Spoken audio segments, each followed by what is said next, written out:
Acetic acid CH3COOH। দেখো এই যে অ্যাসিটিক অ্যাসিডটা, এই অ্যাসিটিক অ্যাসিডটাকে বেসিক্যালি আমরা কী হিসেবে জানি না, আমরা জানি অর্গানিক অ্যাসিড।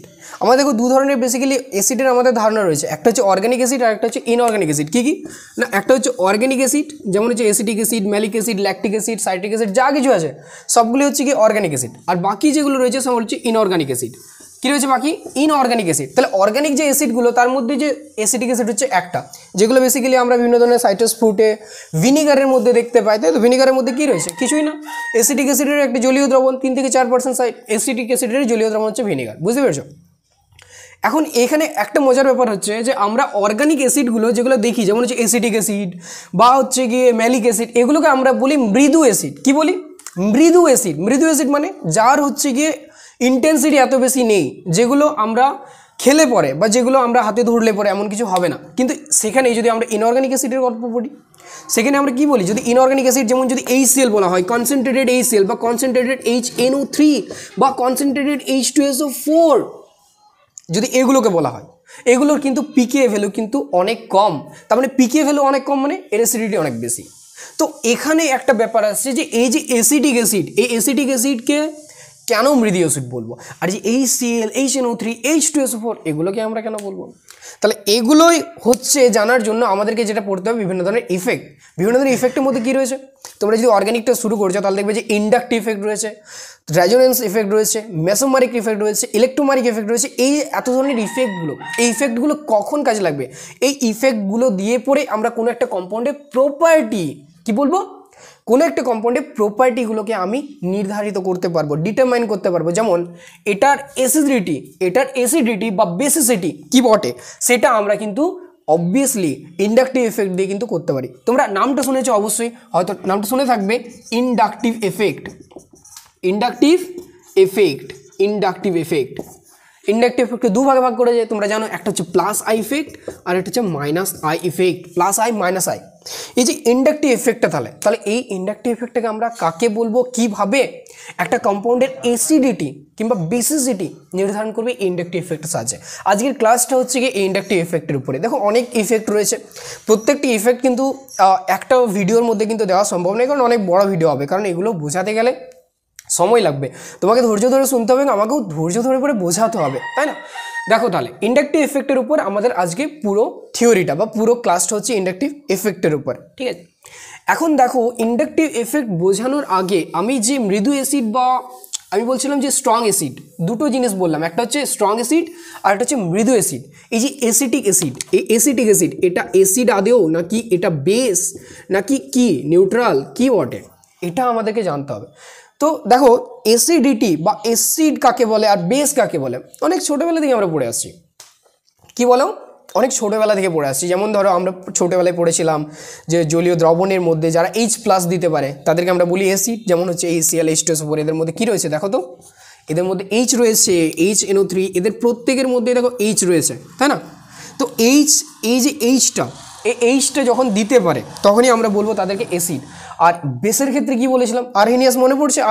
আরহেনিয়াসের অ্যাসিড বেস, তার যে এক্সপ্লানেশনসগুলো ছিল সেগুলো তোমাদের মনে থাকবে নিশ্চয়ই, তাই না?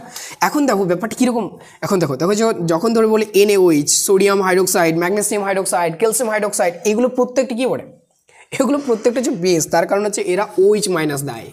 কী দেয়? এরা OH- দেয়। তার মানে H+ দিতে পারলে অ্যাসিড, OH- দিতে পারলে ক্ষার। এই ধরনেরগুলো পড়েছিলাম, আরহেনিয়াস পড়েছি। পরে যখন আমরা একটু বড় হলাম তখন কি পড়লাম? লুইস অ্যাসিড বেস পড়লাম। লুইস অ্যাসিড বেস পড়লাম না, কি বললাম? যে ইলেকট্রন ডোনেট যারা করতে পারে, আর যারা ইলেকট্রন নিতে পারে, তাই না?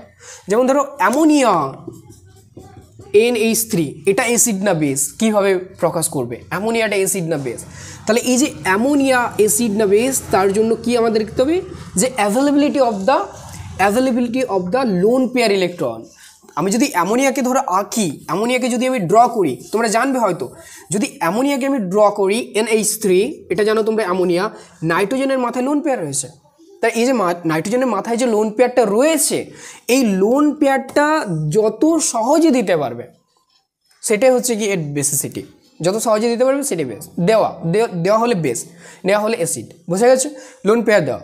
আমি এগুলো সব আসবো, কিন্তু এখানে আমাদের মেইন যে বিষয়টা ছিল সেটা আমাদের বোঝার। তাহলে এটাকে আমরা অ্যাসিড কখন বলবো? CH3COOH, দেখো একবার ভালো করে দেখে নাও, CH3COOH, এই যে CH3COOH এ দেখো একটা H রয়েছে, তাই না? কি রয়েছে? H রয়েছে, CH3COO- প্লাস H প্লাস, ঠিক আছে না?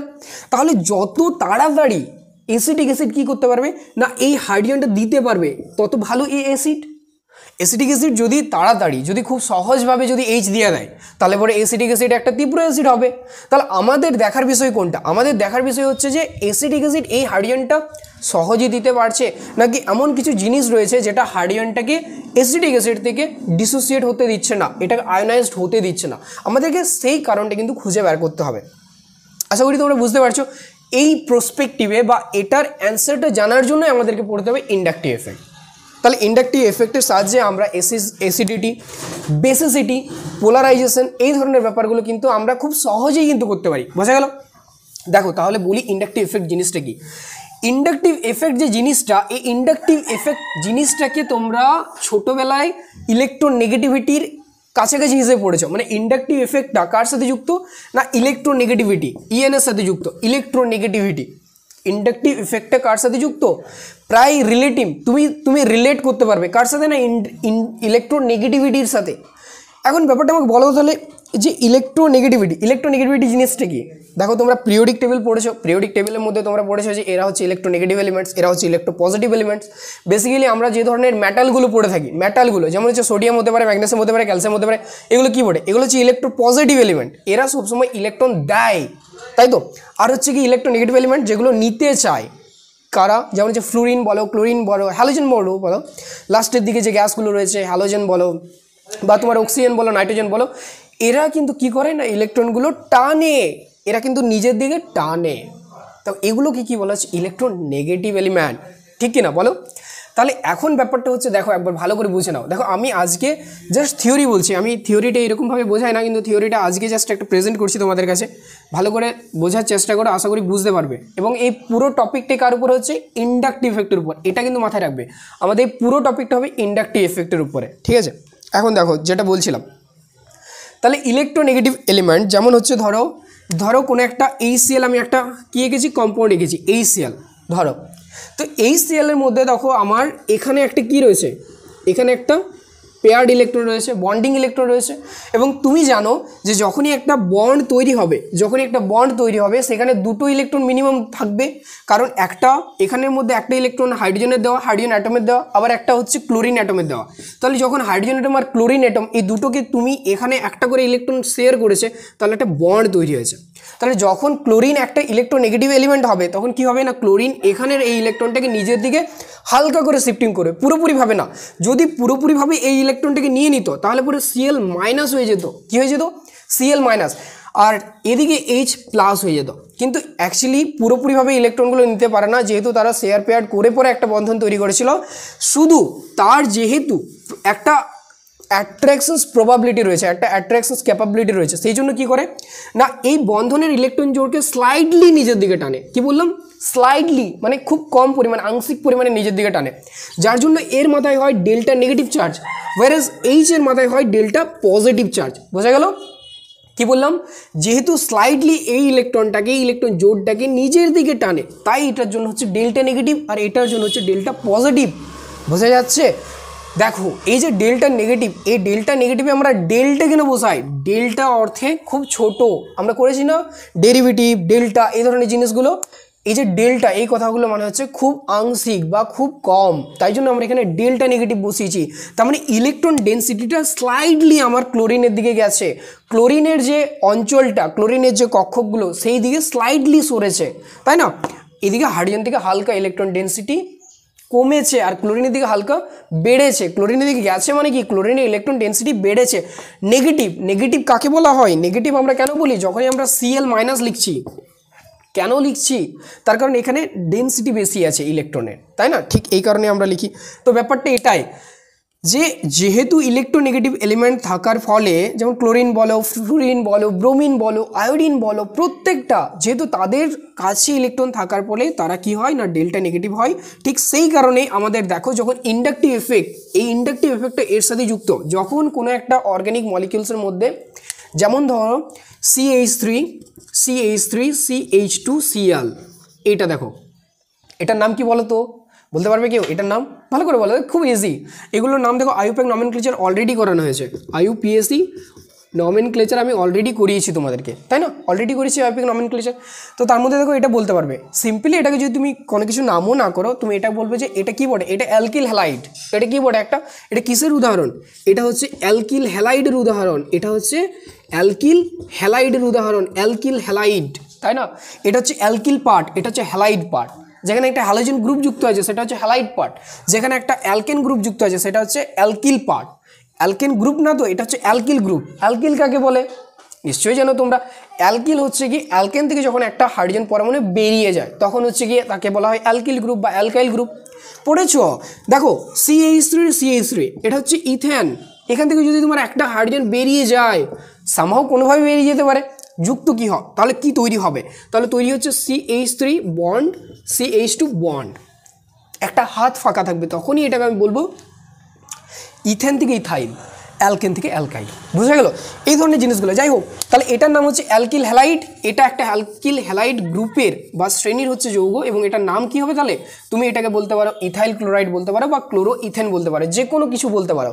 এটা দুটো নামই করা যায়। এটা হচ্ছে ইথাইল ক্লোরাইড, ইথাইল ক্লোরাইড বলতে পারো, ইথাইল ক্লোরাইড বলতে পারো, বা তুমি বলতে পারো ক্লোরো ইথেন, বা তুমি কি বলতে পারো, বা তুমি বলতে পারো ক্লোরো ইথেন, দুটোই বলতে পারে।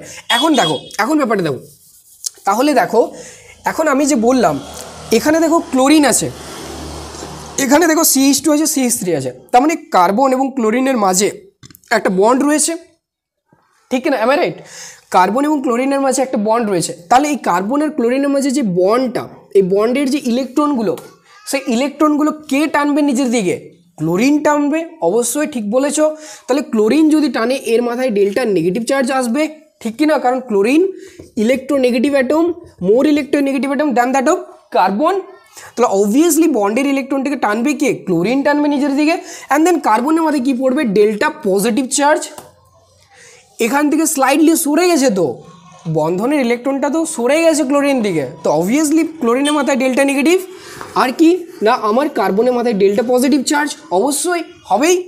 এরপর দেখো, এরপর যখনই এই কার্বনে যখনই আমার কি পড়েছে বলো তো, এই কার্বনে যখনই আমার চার্জ কমেছে, ইলেকট্রন ডেন্সিটি কমেছে, কী করবে? এই অ্যাটমটা কি করবে? পাশের যে অ্যাটমটা আছে সেখানে, পাশের যে বন্ধনটা আছে সেই বন্ধন থেকে হালকা ইলেকট্রনটাকে টানার চেষ্টা করবে। আচ্ছা আমরা কি করি বলো তো? আমরা এটাই করি যখন আমাদের কাছে কিছু থাকে না, ধরো আমাদের কাছে নেই কিছু, তখন আমরা কি করি? কোথাও সার্চ করি যে কোনো জায়গাটায় পাওয়া যায় কি না, এই জায়গাটা যেটা আমাদের কাছে কমতি আছে আমরা সেটার জন্য সার্চ করি। আমরা সেটার জন্য সার্চ করি না, আমাদের কাছে যেটা আছে সেটার জন্য আমরা কখনোই খুঁজি না, আমরা খুঁজি যেটা আমাদের কাছে নেই, তাই না? সেটা পাওয়ার চেষ্টা করি। যখনই কার্বনের মাথায় ডেল্টা পজিটিভ হয়ে গেল, যখনই কার্বনের মধ্যে ইলেকট্রন ডেন্সিটিটা কমে গেল, তখনই তার পাশের যে কার্বনটা আছে সেইটার থেকে হালকা টানার চেষ্টা করবে, ডেল্টা পজিটিভ।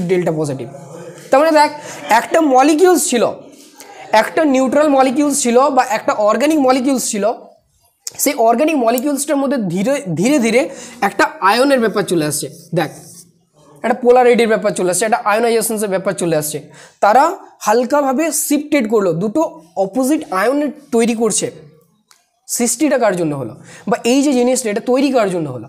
ক্লোরিনটা থাকার জন্য, ইলেকট্রোনেগেটিভ এলিমেন্টটা থাকার জন্য, যার ফলে এখানে কিন্তু রিপ্লেসমেন্ট ঘটলো। রিপ্লেসমেন্ট বলবো না, স্লাইডলি টানা যাকে বলে, একটু জাস্ট সরে যাওয়া, ইলেকট্রন ডেন্সিটিটা একটু তার দিকে সরে যাওয়া, এটাকে বলা হয়। তাহলে ডেল্টা নেগেটিভ হলো, ডেল্টা পজিটিভ।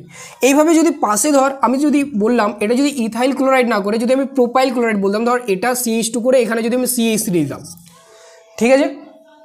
তাহলে প্রোপাইল ক্লোরাইড থেকেও সেম হতো। এখানে কার্বনটা যেহেতু আমি ডেল্টা পজিটিভ হয়েছে, মানে এখান থেকে কিছুটা কমেছে, ও তার পাশের কার্বনটা থেকে আবার টানার চেষ্টা করতো। তার মানে এখানে কি হতো বলতো? Delta positive. ক্লিয়ার, বুঝতে পেরেছিস তো? দেখ তাহলে এভাবে চলতেই থাকবে, কিন্তু থিওরিটিক্যালি দেখ আমাদের বা প্র্যাকটিক্যালি এই জিনিসটা দেখা গিয়েছে যে 3 নম্বর কার্বনটা আস্তে আস্তে কিন্তু এই ডেল্টা পজিটিভের মানটা প্রচুর ছোট হয়ে যায়, মানে এতটাই ছোট হয়ে যায় যে এটা ইগনোরেবল, এটা তুই ইগনোর করতেই পারিস।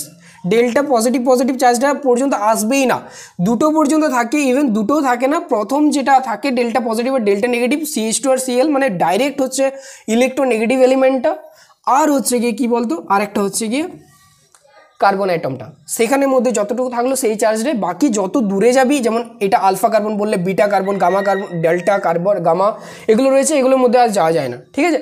তাহলে মনে রাখবি যে 3 নম্বর কার্বনের পর থেকে আর আমি এই ইফেক্টটা দেখতে পারি না, বা এটাকে ক্যালকুলেটও করা যায় না।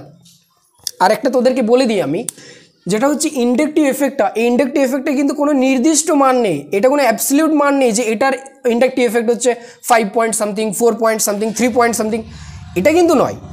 এটা তুই একটা মলিকিউলসের মধ্যে দেখতে পাবি, উইদিন দ্য মলিকিউলস, এটা কিন্তু উইদিন দ্য মলিকিউলসের মধ্যে দেখতে পাবি, এটা কোনোভাবে মাপা যাবে না, এটা কোনোভাবে কিন্তু অ্যাবসলিউট কোনো ভ্যালু নয়। ক্লিয়ার, বুঝতে পেরেছি? এটা ব্যাপার। এবারে ব্যাপারটা এমনও নয় যে শুধুমাত্র ইলেকট্রোনেগেটিভ এলিমেন্ট থাকলে পরে ইন্ডাকটিভ এফেক্টটা হবে, ব্যাপারটা এমনও নয়, ব্যাপারটা ইলেকট্রোনেগেটিভ না থেকে ইলেকট্রো পজিটিভ এলিমেন্ট থাকলেও হবে। কেমন? যদি মনে কর এখানে ধর কার্বন আর ক্লোরিনের মধ্যে ক্লোরিন ছিল ইলেকট্রোনেগেটিভ, তাই জন্য টেনেছে, কিন্তু যদি আমি ক্লোরিন না রেখে যদি কার্বনের থেকে আরও ইলেকট্রো পজিটিভ এলিমেন্ট দিই, ভাব একবার, ভালো করে ভাব, ক্লোরিন ছিল ইলেকট্রোনেগেটিভ তাই জন্য টেনেছে, বাট ক্লোরিনের জায়গায় যদি আমি কোনো অন্য ইলেকট্রো পজিটিভ এলিমেন্ট দিই, কার্বনের থেকেও বেশি ইলেকট্রো পজিটিভ, যেমন লিথিয়াম রয়েছে, যদি লিথিয়ামটাকে দিয়ে দিই, ধর সিমিলার দিচ্ছি, ধর CH3 CH2 CH2 and lithium more electro positive then that of carbon. তার মানে এখানে ইলেকট্রোনেগেটিভ এলিমেন্টের কাজটা কে করবে? ইলেকট্রোনেগেটিভ এলিমেন্টের কাজটা কে করবে? ইলেকট্রোনেগেটিভ এলিমেন্টের কাজটা করবে কার্বন ইটসেলফ, কার্বন নিজে করবে ইলেকট্রোনেগেটিভ কাজটা। তাহলে যেখানে বন্ডটা বা ইলেকট্রন ডেন্সিটিটা ক্লোরিনের দিকে সরে যাচ্ছিল এই জায়গায়, সেখানে কি হবে না, সেখানে আমার এখানে কার্বনের দিকে সরে যাবে, এটা সরে যাচ্ছিল ক্লোরিনের দিকে, এইভাবে যাচ্ছিল, বাট এখানে আমি লিথিয়াম দিয়েছি, লিথিয়াম দিলে পরে কিন্তু অবভিয়াসলি কার্বনের দিকে সরে যাবে, তাহলে বন্ডটা কার্বনের দিকে সরে গেল, তাহলে কার্বনের দিকে সরে গেলে এখন এখানে ডেল্টা পজিটিভ, ঠিক, কারণ সরে গেছে কার্বনের দিকে, তো কার্বনের মাথায় ডেল্টা নেগেটিভ, ঠিক বুঝতে পেরেছি? ঠিক বলেছিস। তাহলে সিমিলারলি যখনই আমার ইলেকট্রনটা টেনেছে, কার্বনের মাথায় স্লাইডলি ইলেকট্রন ডেন্সিটি বেড়েছে, অ্যান্ড দেন তার সাথে সাথে আবার এদিকের যে ইলেকট্রনটা ছিল হালকা এদিকে শিফটেড হয়েছে, এখানে হচ্ছে ডেল্টা নেগেটিভ। সিমিলার ওয়েতে আবার এখানে কার্বনের মধ্যে হালকা সে একে সরাবে, অর্থাৎ আমি ইলেকট্রন পেয়েছি, আমি হালকা পরের যে ইলেকট্রনটা রয়েছে দূরে ঠেলবো, আমার কাছে ইলেকট্রন না থাকলে আমি তার আগেরটা থেকে নিজের দিকে টানবো, সিম্পল জিনিস, দুটো জিনিস, আমার কাছে ইলেকট্রন না থাকলে আমি পাশেরটা থেকে ইলেকট্রন টানবো, আমার কাছে হালকা ইলেকট্রন বেশি থাকলে আমি পুশ করব, ঠিক এইভাবে যে এই যে ব্যাপারটা ডেল্টা নেগেটিভ, আর প্রত্যেকটা মনে রাখবি এখানে delta negative greater than delta negative greater than কিন্তু ডেল্টা নেগেটিভ। সিমিলারলি এখানেও ছিল delta positive greater than delta positive greater than delta positive, ঠিক আছে? তার মানে ডেল্টা পজিটিভের মানটা সবথেকে বড়, তারপর ডেল্টা ডবল পজিটিভ আর ডেল্টা ট্রিপল পজিটিভ, এগুলোর মান কিন্তু একদম ছোটো, ইগনোরেবল, আমি প্রথমেই বললাম, মাথায় রাখিস না, ঠিক আছে?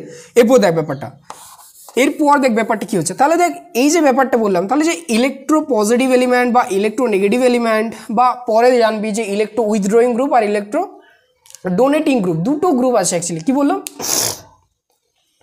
দুটো গ্রুপ আছে, একটা হচ্ছে ইলেকট্রো ডোনেটিং গ্রুপ, একটা হচ্ছে ইলেকট্রো উইথড্রয়িং গ্রুপ, যেটাকে বলা হচ্ছে ইডি ইলেকট্রো ডোনেটিং গ্রুপ ইডিজি, আর একটা আছে ইডাব্লিউজি, ঠিক আছে? ইলেকট্রো উইথড্রয়িং গ্রুপ, যারা ডোনেট করে, যারা দেয়, এই যেমন ইলেকট্রো পজিটিভের ক্ষেত্রে বলছিলাম, আর ইলেকট্রো উইথড্রয়িং গ্রুপ মানে হচ্ছে যারা নেয়, কাছে টানে, ঠিক আছে?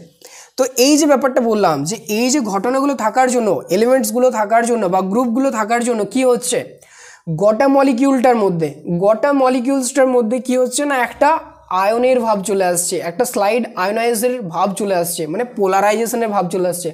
এটাই তো পোলারাইজেশনের একটা ক্রাইটেরিয়া, কেমন, যে দুদিকে দুটো অপোজিট পোলের মতো সৃষ্টি হবে, ঠিক কি না? তাহলে এই যে ঘটনাটা, এটাকেই বলা হচ্ছে ইন্ডাকটিভ এফেক্ট। খুব সহজ না? খুব সহজই তো, খুব সহজ। ইন্ডাকটিভ এফেক্ট বলা হচ্ছে এটাকেই, বুঝতে পেরেছি? এরপর মনে রাখবি যে এই ইন্ডাকটিভ এফেক্টে যদি কিছু প্রপার্টি বলে যে ইন্ডাকটিভ এফেক্ট বললাম কোনো অ্যাবসলিউট মান হয় না, এটা কিন্তু এখান থেকেই তোকে রিলেটিভলিভাবে তোকে করতে হবে, ক্যালকুলেট করতে হবে, বলতে হবে, অ্যাবসলিউট কোনো মান হয় না। সেকেন্ড কথা বললাম 3 নম্বর কার্বনের পর থেকে আর এটার ভ্যালু থাকেই না, বলতে গেলে থিওরিটিক্যাল থাকে না, থিওরিটিক্যাল থাকলেও প্র্যাকটিক্যাল ভ্যালু তুই দেখতেই পাবে না, একদমই ইগনোরেবল। তার সাথে সাথে যেটা বলছিলাম তোদেরকে যে দেখ ব্যাপারটা হচ্ছে যে আমাদেরকে মনে রাখতে হবে যে এই যে ইন্ডাকটিভ এফেক্টগুলোকে আমরা দুভাগে ভাগ করব। একটা হচ্ছে প্লাস আই ইফেক্ট, আমি বলছিলাম আগে, একটা হচ্ছে প্লাস আই ইফেক্ট আর একটা হচ্ছে মাইনাস আই ইফেক্ট, এই দুটো ভাগে ভাগ করব। তাহলে প্লাস আই আর হচ্ছে মাইনাস আই, এটা কীভাবে করবো, প্লাস আই আর মাইনাস আই কীভাবে করবো? সিম্পল কথা, যদি ইলেকট্রো উইথড্রয়িং গ্রুপ থাকে, ইলেকট্রন নিজের দিকে টানে, তখন আমি সেই গ্রুপগুলোকে বলবো মাইনাস আই ইফেক্ট রয়েছে। আর যদি যে সমস্ত গ্রুপগুলো নিজের দিকে না টেনে ইলেকট্রনটাকে পুশ করবে দূরে, তখন আমি সেটাকে বলবো ইলেকট্রন ডোনেটিং গ্রুপ। যেমন কতগুলো তোকে উদাহরণ দিই, তাহলে পরে বুঝতে পারবি। আচ্ছা দেখ, আরেকটা কথা বলি যে ইন্ডাকটিভ এফেক্ট যে ব্যাপারটা সেটা হচ্ছে কিন্তু পার্মানেন্ট কিন্তু থাকবে, এমন নয় যে কিছুক্ষণের জন্য থাকলো বা টেম্পোরারি কোনো ইফেক্ট নয়। মনে রাখবি যে ইন্ডাকটিভ এফেক্ট হচ্ছে কি বললাম, পার্মানেন্ট এফেক্ট, এটা কিন্তু পার্মানেন্ট এফেক্ট, বোঝা গেল? এখন দেখ প্লাস আই আর মাইনাস আইটা দেখ, কিছু গ্রুপ আছে যেমন হচ্ছে ধর ফ্লোরিন বল, ক্লোরিন বল, ব্রোমিন বল, আয়োডিন বল, ওইচ ধর মাইনাস, এগুলো অবভিয়াসলি। তো ব্যাপারটা বলছি এই ধরনের যে গ্রুপগুলো রয়েছে, এই ধরনের গ্রুপগুলোর মধ্যে কিন্তু মাইনাস আই ইফেক্ট দেখা যায়। কারণ কি, এরা ইলেকট্রন নিজের দিকে টানে, কারণ এরা নিজেই ইলেকট্রন, আমরা দেখেছিলাম ইলেকট্রোনেগেটিভ এলিমেন্ট নিজের দিকে টানবে, তাই জন্য এদেরকে বলা হচ্ছে minus I effect. Clear? And then সেই ক্ষেত্রে দেখ যেমন হচ্ছে CH3 বল, C2H5 বল, বা ধর 1 ডিগ্রি ধর, 2 ডিগ্রি ধর, বা 3 ডিগ্রি ধর, CH3(2) ধর, CH, এরকমভাবে যা কিছু রয়েছে না, এগুলো সবগুলো হচ্ছে কি বল, মিথাইল, ইথাইল, প্রোপাইল, আইসোপ্রোপাইল, এইগুলো ধরনের যা রয়েছে এগুলো সবই হচ্ছে কি প্লাস আই ইফেক্ট। তার কারণ হচ্ছে এরা ইলেকট্রন জোড়কে অপর দিকে পুশ করবে, বোঝা গেল? এখান থেকে আসছে প্লাস আই আর মাইনাস আই ইফেক্টের হচ্ছে ধারণাটা। এখন তোদেরকে আরেকটা জিনিস বলি, দেখ এরপর আমরা চলে আসবো অ্যাসিটিক অ্যাসিডের ক্ষেত্রে। এরপর তোরা বুঝতে পারবি যে অ্যাসিটিক অ্যাসিডের মধ্যে কখন আমার হাইড্রোজেনটা বেরোবে আর কখন বেরোবে না। এরপর দেখ যদি আমি আঁকি CH3, অ্যাসিটিক অ্যাসিড সংকেত জানি CH3 COOH, C বন্ড ও COOH এর গ্রুপটা কেমন হয়, COH, এখানে হচ্ছে H, বটে? ঠিক বুঝেছিস?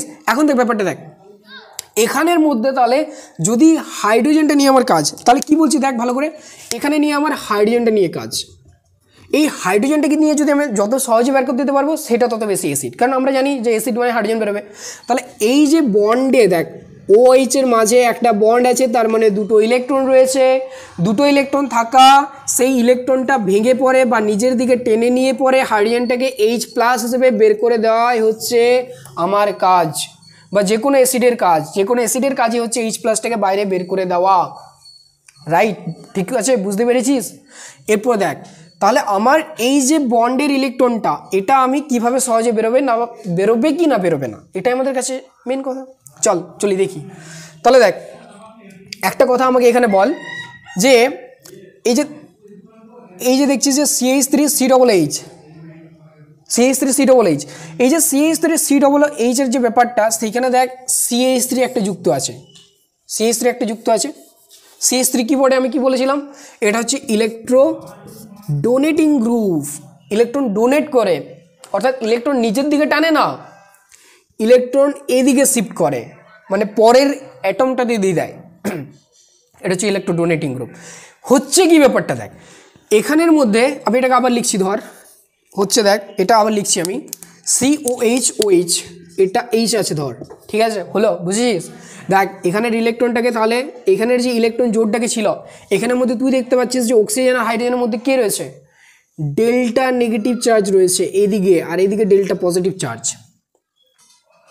কারণ অবভিয়াসলি OH এর মধ্যে ওটা ইলেকট্রোনেগেটিভ, স্লাইডলি ইলেকট্রন পেয়ারটাকে নিজের দিকে টানবে, এই বন্ধনের ইলেকট্রন জোড়টাকে নিজের দিকে টানবে, ডেল্টা নেগেটিভ হয়ে আছে, অর্থাৎ এর মধ্যে চার্জ বেশি হয়ে আছে, এর মধ্যে অলরেডি, তার মানে বন্ধনটা অলরেডি উইক হয়ে আছে, বুঝতে পারছিস কি বললাম?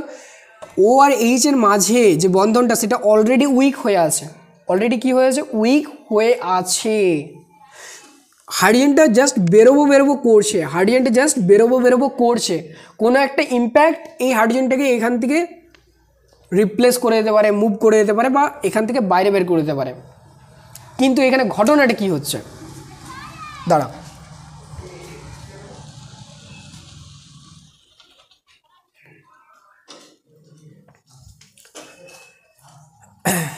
এখানে দেখ ঘটনাটা কি হচ্ছে, ঘটনাটা হচ্ছে কি, দেখ ঘটনাটা হচ্ছে যে এখানের যে অক্সিজেনটা ডেল্টা নেগেটিভ নিল, ঠিক আছে, কিন্তু এইখান থেকে CH3 এই ইলেকট্রনটাকে পুশ করেছে কার্বনের দিকে, কার্বন নিজের পরের যেটাকে পুশ করবে, ইলেকট্রন যেটাকে পুশ করবে অক্সিজেনের দিকে। ভালো করে বুঝ, এখানটা CH3 ছিল ইলেকট্রোডোনেটিং গ্রুপ, এখানে ছিল আমার কার্বনটাকে দিয়ে দিল, কার্বনটাকে দেওয়ার পর এখানে অক্সিজেনের যে কার্বনের অক্সিজেনের মাঝের যে বন্ডের ইলেকট্রন ছিল, সেই ইলেকট্রনটাকে স্লাইডলি কার দিকে ঠেলল, বল বল বল বল, অক্সিজেনের দিকে ঠেলেছে। তাহলে অক্সিজেনের দিকে ঠেলে দিয়েছে মানে কি বল আমাকে, কার্বনটা, কার্বন অক্সিজেনের মাঝের ইলেকট্রন জোটটাকে অক্সিজেনের দিকে ঠেলে দেওয়া মানেটা কি, অক্সিজেনের প্রয়োজনীয়তা কমে যাওয়া ইলেকট্রনের, অক্সিজেনের তো আর ইলেকট্রনের প্রয়োজন নেই, ও দেখছে আমি এখান থেকেও ইলেকট্রন পাচ্ছি, এদিক থেকেও ইলেকট্রন ডেন্সিটি আমার বাড়াচ্ছে। আমার কাছে যদি অনেক টাকা পয়সা থাকে, আমি কিন্তু টাকা পয়সা চাইবো কি, চাইবো না, অন্য কিছু চাইবো যেটা আমার কাছে নেই। তাহলে এর কাছে দেখছি ইলেকট্রন ডেন্সিটি সব দিকেই পাচ্ছে, ইলেকট্রন চাইবে কি, আর চাইবে না।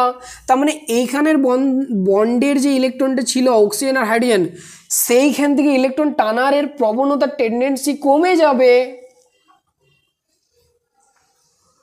অক্সিজেনের কাছে নিজেই ইলেকট্রন ডেন্সিটি এদিক থেকে আবার পাচ্ছে কার্বন আর অক্সিজেনের মাঝের বন্ড থেকে, এই হাইড্রোজেনটাকে আর টানার ওর দরকারই নেই, এই ইলেকট্রনটাকে টেনেও কী করবে, অলরেডি পেয়ে আছে গাদা টাকা উপর, সেট বাবু বটে, অক্সিজেন এখানে সেট বটে, বুঝতে পেরেছো, সেট বাবু, ওর দরকার নাই, বলছে ঠিক আছে তুমি থাকো, হাইড্রোজেন এমনিতেই গরিব আছে, ওর মায়া চলে আসছে, অক্সিজেন দেখছে আমার কাছে আছে, ঠিক আছে বাবু তোর কাছ থেকে আমি নেবো না, তুই থাক।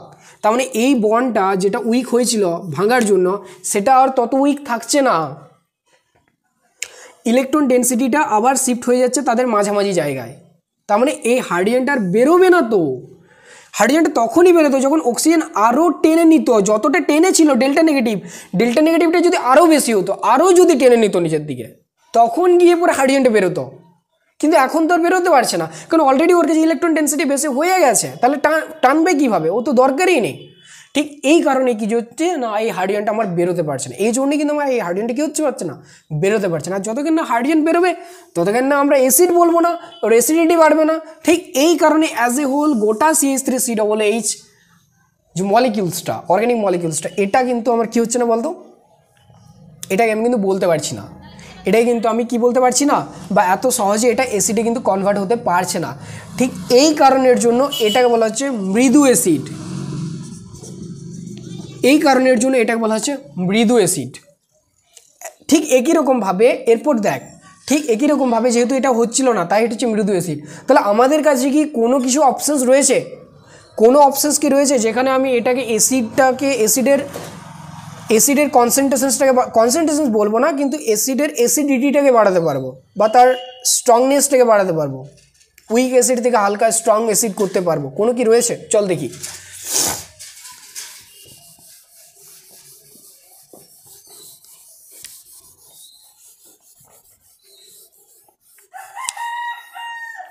দেখ এখানে, এরপর দেখ, ধর আমার ছিল CH3COOH, CH3 C bond O bond O bond H, double bond O OH।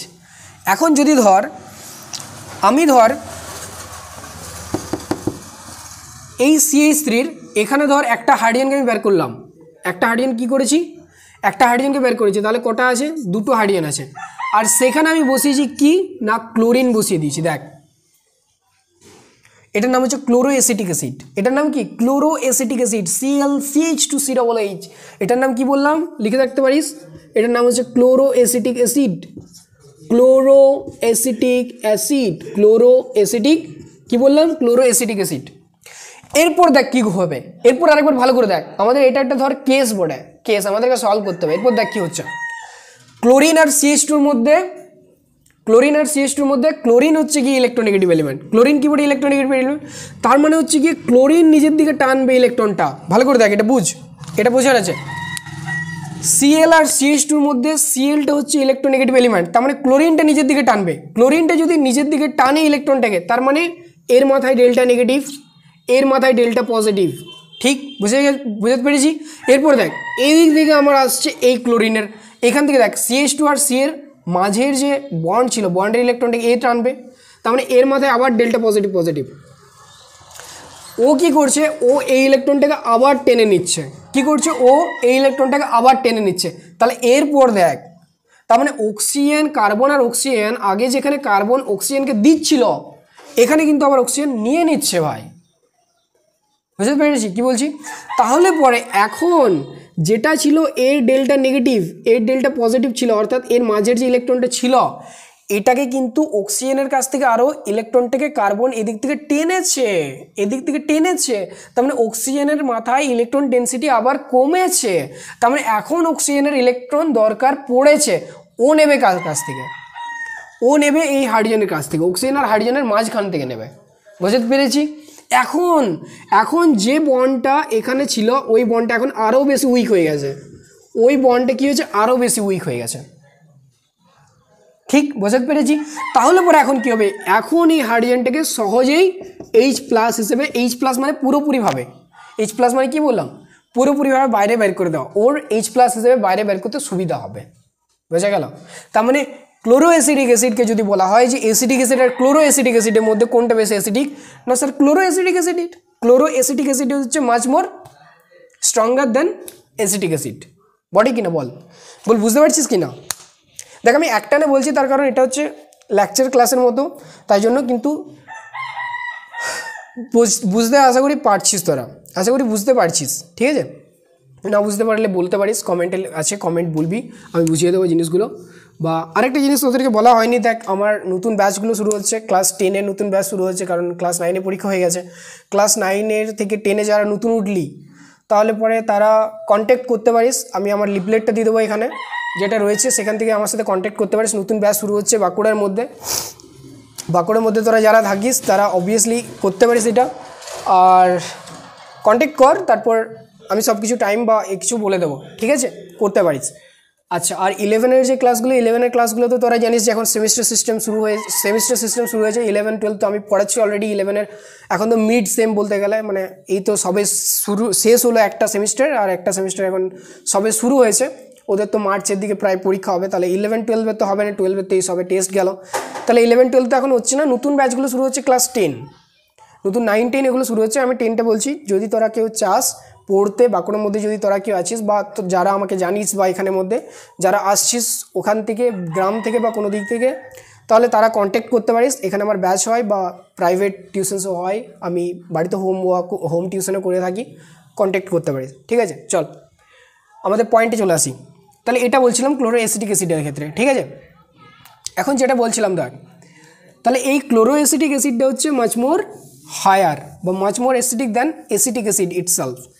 তো এখানে দেখে একটা পিকে ভ্যালু থাকে, কি থাকে, এই যে পিকেএ ভ্যালু যখনই তো থাকবে না, এই একটা জিনিস থাকে পিকেএ, পিকে ভ্যালু থাকে, অ্যাসিডের অ্যাসিডিটি বা বেসিসিটি, এগুলো পিকে ভ্যালুর উপর অ্যাসিডিটিটা বলছি। অ্যাসিডিটিটা কি বলবো, পিকে এর উপর আমরা করে থাকি। যার পিকে ভ্যালু যত বেশি সে হচ্ছে তত কম অ্যাসিডিক। কথাটা মনে রাখবি, ইনভার্স কিন্তু কথাটা আলাদা। পিকে ভ্যালু যার যত বেশি, অ্যাসিডিটি তার তত কম। পিকে ভ্যালু যার যত কম, অ্যাসিডিটি কিন্তু তার তত বেশি। এই কথাগুলি কিন্তু মনে রাখবি। ঠিক আছে স্যার, পিকে ভ্যালুটা কি বলুন তো স্যার? পিকে ভ্যালুটা কি? পিকে ভ্যালুটা হচ্ছে কি একটা কনস্ট্যান্টের নেগেটিভ লগ মান। পিকে মানে হচ্ছে -log10, -log-10 কনসেন্ট্রেশনস। এটা হচ্ছে এই যে কে, এখানে দেখ পি বলতে কি বোঝাচ্ছে আর কে বলতে কি বোঝাচ্ছে, এটাকে ভাঙলে দুটো জিনিস হয়, পি আর কে। এই যে পিটা বলতে বোঝায় যে log10 -log-10 এইরকম পাওয়ারটা। ঠিক আছে, পাওয়ার অফ এক্সপোনেন্ট। পি কোথা থেকে এসছে? পাওয়ার অফ এক্সপোনেন্ট থেকে এসছে, জার্মান শব্দ একটা। ঠিক আছে, ওখান থেকে এসছে পিটা, -log-10। বেসিক্যালি কেমিস্ট্রি টার্মসে আমরা কি বলি, -log-10 পি এর বলতে বোঝায়। কেটা কি বটে? কেটা বটে একটা কনস্ট্যান্ট, ইকুইলিব্রিয়াম কনস্ট্যান্ট। তোরা যখন ইকুইলিব্রিয়াম পড়বি বা আমি যখন ইকুইলিব্রিয়াম পড়াবো তখন আমি এগুলো বলবো যে ইকুইলিব্রিয়াম কনস্ট্যান্টে কে এটা কীভাবে পাওয়া যায়। আচ্ছা ভিডিও চলছে না, চলেনি দেখি না।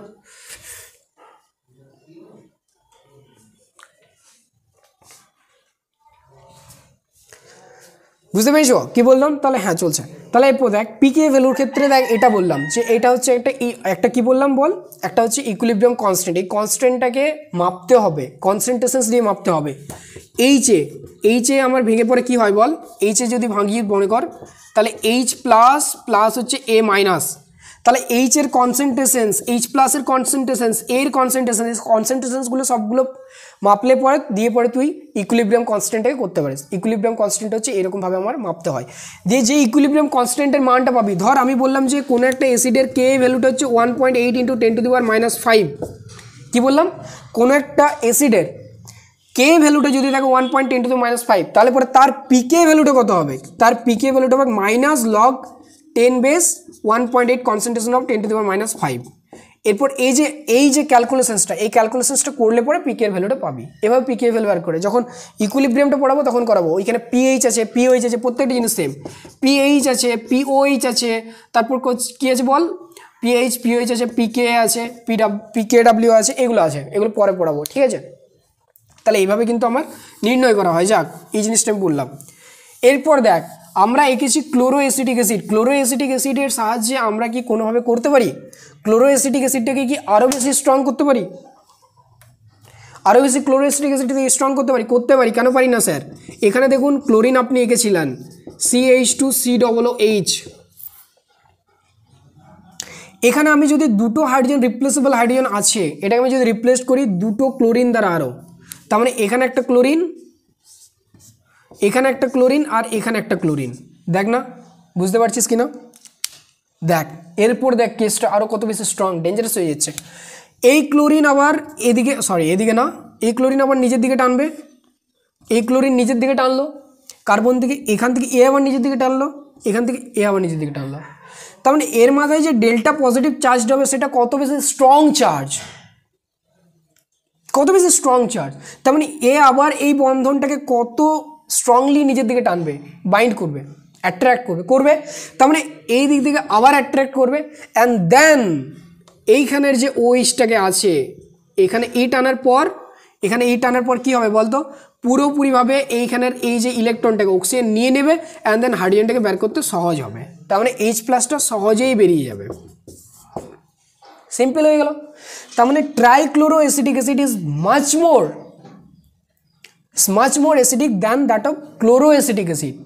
আর যদি অ্যাসিডিক অ্যাসিড বলে তার থেকে তো অনেক বেশি হায়ার। তার মানে এর পিকে ভ্যালু কম হবে, এর 0 পয়েন্ট তো হবে না, সামথিং কিছু একটা আছে। পিকে ভ্যালুগুলো অত মনে থাকে না, পিকে ভ্যালুগুলো এক্সাক্ট মনে রাখা যায় না, কারণ প্রত্যেকটা জিনিসের পিকে ভ্যালু আছে। তো ধর এদের ক্ষেত্রে 3 পয়েন্ট সামথিং হয়, 4 পয়েন্ট সামথিং হয়, এই ধরনের পিকে ভ্যালুগুলো হয়। 3 পয়েন্ট বা 4 পয়েন্ট বা 5 পয়েন্ট এই ধরনের পিকে ভ্যালু বেসিক্যালি এই অর্গানিক অ্যাসিডগুলোর ক্ষেত্রে হয়। আর ওই যে অর্গানিক অ্যাসিডগুলোর ক্ষেত্রে, ইনঅর্গানিক অ্যাসিডের ক্ষেত্রে পিকে ভ্যালু কত হয় জানিস? মাইনাসে থাকে, মাইনাসে। যদি HCl বলি, HCl যদি বলা হয় ধর -3.6 বা -5 বা -6, মাইনাসে থাকে।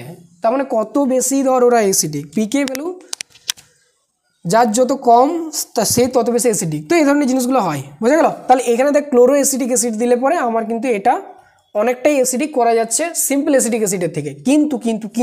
কিন্তু যদি সিমিলার ওয়েতে যদি এখানে ক্লোরিনগুলোর জায়গায় যদি মিথাইল দিই, অর্থাৎ ট্রাইমিথাইল অ্যাসিড, ধর CH3 দিয়ে দিলাম, ধর CH3 দিয়ে দিলাম, ধর CH3 দিয়ে দিলাম, তিনটেই CH3 দিয়ে দিলাম, তাহলে পরে কী হবে? এরপর তিনটেই CH3 দিয়ে দিয়েছি, ক্লোরিন ছিল কিন্তু এখন এবার আমি এগুলো, আগেরগুলো ছিল ক্লোরিন ছিল মানে কি, ক্লোরিন আমি কি গ্রুপ বলেছিলাম?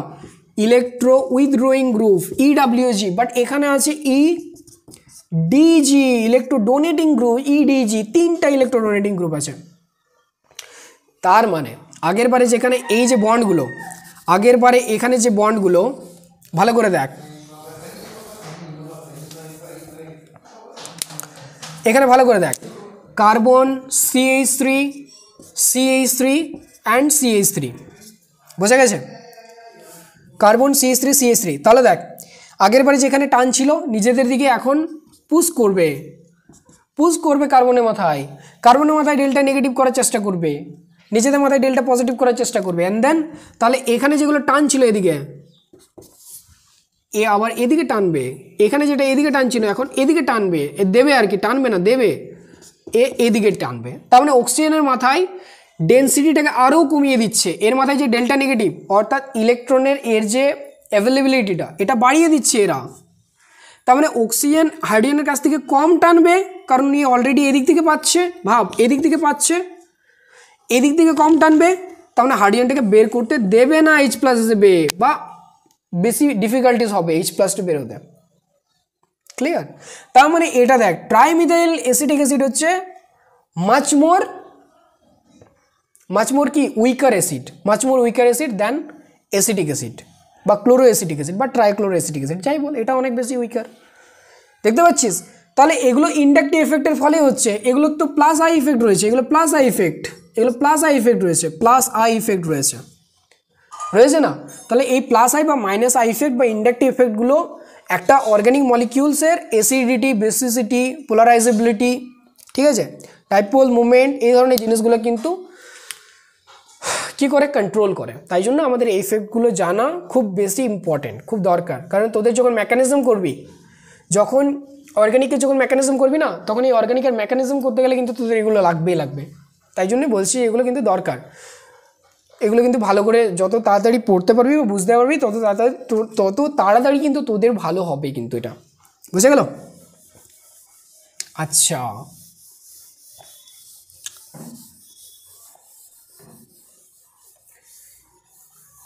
আর দেখ আরেকটা যেমন বলছিলাম, ধর এটা জানিস, এটা CF3 CF3 CF3 CH2COOH,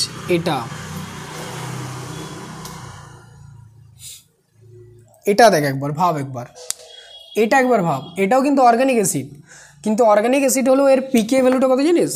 এর পিকে ভ্যালুটা হচ্ছে প্রায় 0.65 বা 0. আরও কম।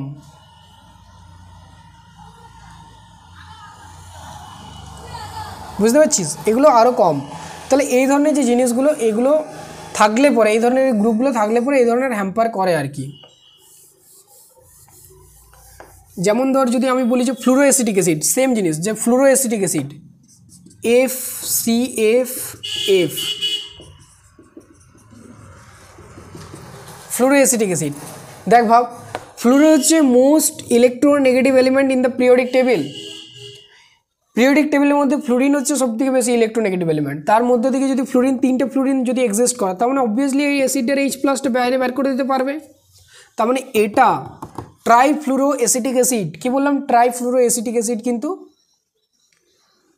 ও আচ্ছা, এগুলো অ্যাসিটিক অ্যাসিড বলবো না অ্যাকচুয়ালি,